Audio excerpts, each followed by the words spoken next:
Rekonstrukce silnic metodou recyklace za studena na místě. Technologie recyklace vozovek na místě za studena je moderní a progresivní technologií dopravního stavitelství, která výrazně pomáhá zlepšovat stav silnic v České republice.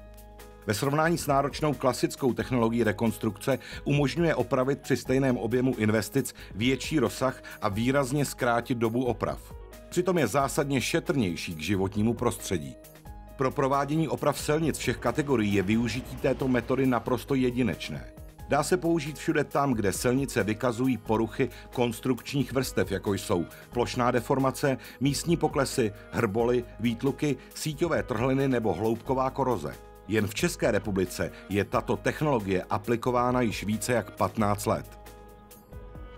Recyklace se řídí technickými podmínkami TP 208, které vydalo Ministerstvo dopravy České republiky.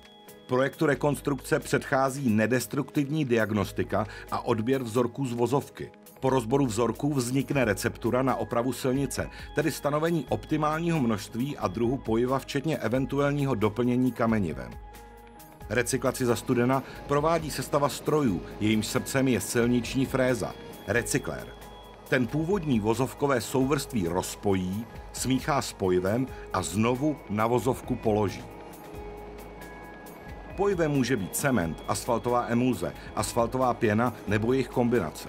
Vodu, asfaltovou emulzi nebo pěnu čerpá recyklér z cisteren, se kterými je při práci pevně propojen. Cement, eventuálně doplňkové kamenivo, je na vozovku v potřebném množství dávkováno těsně před zahájením práce recykléru. Technologicky vyspělé recykléry umožňují pojivo spolu s vodou elektronicky dávkovat, smísit s odtěženým materiálem a za pomoci automatické nivelace a elektronicky řízené pokládací lišty s předhutněním položit.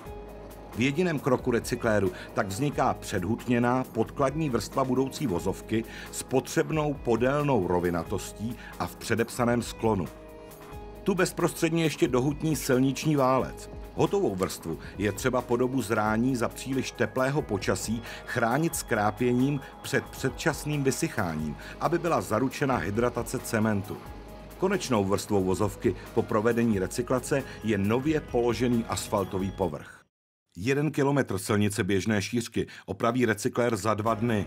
Při stavbě se průběžně provádí zkoušky, které ověřují požadované vlastnosti recyklované vrstvy vozovky.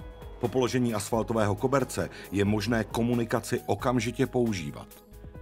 Při recyklaci se využívá materiál z opravované silnice. Není proto nutné starý asfalt a kamenivo frézovat nebo vybourávat a odvážet z místa rekonstrukce na skládku. Tím se zamezuje plýtvání přírodními surovinami a při opravě samotné nezatěžují životní prostředí výfukové plyny nákladních vozů přivážejících a odvážejících všechen stavební materiál. Zbytečně se tak nedevastují silnice v okolí stavby a okolí netrpí nadměrným hlukem, vibracemi a prašností. Oprava vozovky recyklací, včetně položení finálního asfaltového koberce, je i proto výrazně levnější než při použití klasických technologií. Recyklací za studena se zlepšují technické vlastnosti rekonstruované vozovky, dochází ke zvýšení její únosnosti, trvanlivosti, odolnosti vůči mechanickému opotřebení a je zajištěna reprofilace stávajících sklonů. Velkou výhodou je i to, že při opravách může být silniční provoz omezen pouze částečně a v případě potřeby lze zajistit průjezd sousedícím jízdním pruhem. Studená recyklace tedy vedle nesporně kvalitní opravy přináší navíc mnoho dalších, nejen ekologických výhod. Na stavbě je využíván původní materiál, není třeba jej likvidovat a dovážet nový. Silnice v okolí stavby nejsou zatěžovány nadměrným stavebním provozem.